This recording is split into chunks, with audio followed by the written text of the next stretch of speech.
53 বছর আগের তরুণ আব্দুস সালাম দেশ স্বাধীন হওয়ার পর 1971 সালের 16 ডিসেম্বরের পর আপনি আব্দুস সালাম এখন বয়স আপনার অনেক হয়েছে। এই বয়সে এসে এই 53 বছর যে দেশের জন্য আপনি যুদ্ধ করেছেন, যে আকাঙ্ক্ষা নিয়ে যুদ্ধ করেছেন, তার বাস্তবায়ন কতটুকু দেখতে পারেন? আওয়ামী লীগ স্বাধীনতার পরে ক্ষমতাটায় আসলো, কিন্তু আসার পরে কিন্তু সেখানেই প্রথমেই সে মুক্তিযুদ্ধের যে স্বপ্ন, আমাদের যে স্বপ্ন আমরা লালিত মনে করি। সেই সময় কি আমি নর্ডার্ন কলেজে ফার্স্ট ইয়ারের ছাত্র, যখন আমি যুদ্ধে যাই তখন আমার দাড়ি মোচে উঠে নাই।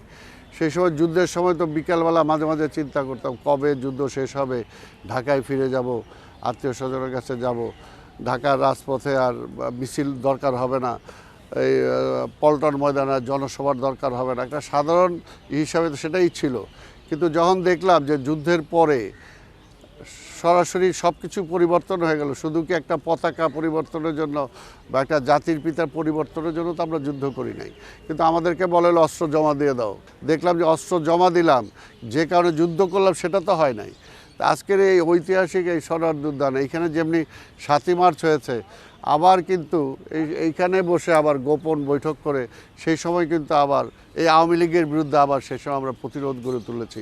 আমরা যারা ছাত্র ছিলাম সেই লড়াই এখনও করে যাচ্ছি, কারণ সেই সময় যে আধিপত্যবাদী শক্তি সেই সময় থেকেই যে আমাদেরকে আমাদের স্বাধীনতা, আমাদের অর্থনীতি, আমাদের সব সংস্কৃতি, আমাদের সব কিছুকে গ্রাস করার জন্য প্রথম থেকেই যে প্রচেষ্টা ছিল, সেটার একটা প্রতিহত করার জন্য যে মুক্তিযুদ্ধের পক্ষের শক্তিটা যেভাবে দাঁড়ানো উচিত ছিল, সেই সময় কিন্তু সেই সরকারটা এসে সেটা দাঁড় করায় নাই। পরবর্তী পর্যায়ে শহীদ রাষ্ট্রপতি জিয়াউর রহমান আসার পরে 7ই নভেম্বরের পরেই কিন্তু বলা চলে, এখানে আমি বলবো বাংলাদেশের ইতিহাসে 16ই ডিসেম্বর যেরকম একটা গুরুত্বপূর্ণ দিন, 26শে মার্চ যেরকম গুরুত্বপূর্ণ দিন, 7ই নভেম্বর এরকম একটি গুরুত্বপূর্ণ দিন বাংলাদেশের স্বাধীনতার ইতিহাসে।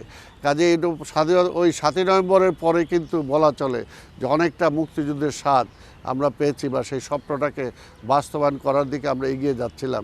কিন্তু আবার ছেদ পড়েছে এই গত 15 বছরে।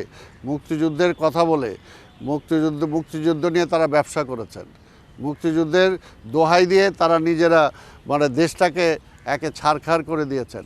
তাই কাজে এটা তো এই মুক্তিযুদ্ধের স্বপ্ন না, এই স্বপ্ন তো আমরা দেখি নাই। পতিত স্বৈরাচার এখানে কি আস্ফলন করছে, যে আমরা দেখছি যে যারা মুক্তিযুদ্ধের সাথে ছাত্রনেতা যারা জড়িত ছিল, ইভেন সিরাজুল আলম খানের কাছাকাছি যাওয়ার মতো তো রাজনৈতিক যোগ্যতা তার ছিল না। মুক্তিযুদ্ধের জন্য সিরাজুল আলম খানের যতটুকু অবদান, আজকে সে তার বাবা নাই, বা আজকে আওয়ামী লীগের আজকে সে প্রধানমন্ত্রী হয়েছে, কিন্তু সে যখন সমালোচনা করছে এটা অন্তত মেনে নেওয়ার মতো না।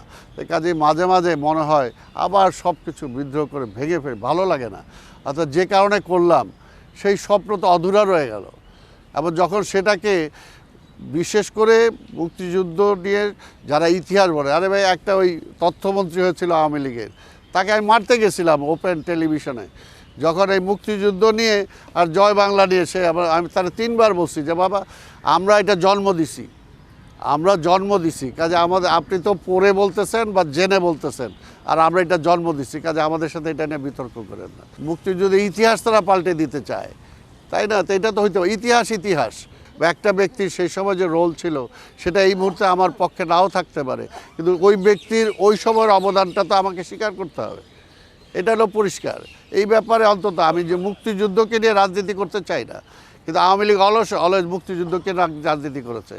ভুয়া মুক্তিযুদ্ধ এটা আমি কখনোই স্বীকার করি না। একটা নিজের জীবন বাজি রেখে যুদ্ধে অংশগ্রহণ করেছি, শহীদ হইতে পারতাম। কাজে সে যুদ্ধ করে নাই, কিছু করে নাই, শুধুমাত্র রাজনৈতিক কারণে, দলীয় নেতার কারণে সে মুক্তিযুদ্ধের সার্টিফিকেট নিয়ে নেবে, যে দলেরই হোক। আমি এটা কখনোই আমি মানতে পারি না, আমি ওটা শেয়ার দিতে রাজি না, আমার ভাইকে আমি দেই নাই। কাজে মুক্তিযোদ্ধা এটা সবার, মুক্তিযুদ্ধটা সবার, এটা কোনো দলের না, কোনো দলের সম্পদ না। কাজে এই বিষয়টা আমাদের মনে রাখা দরকার।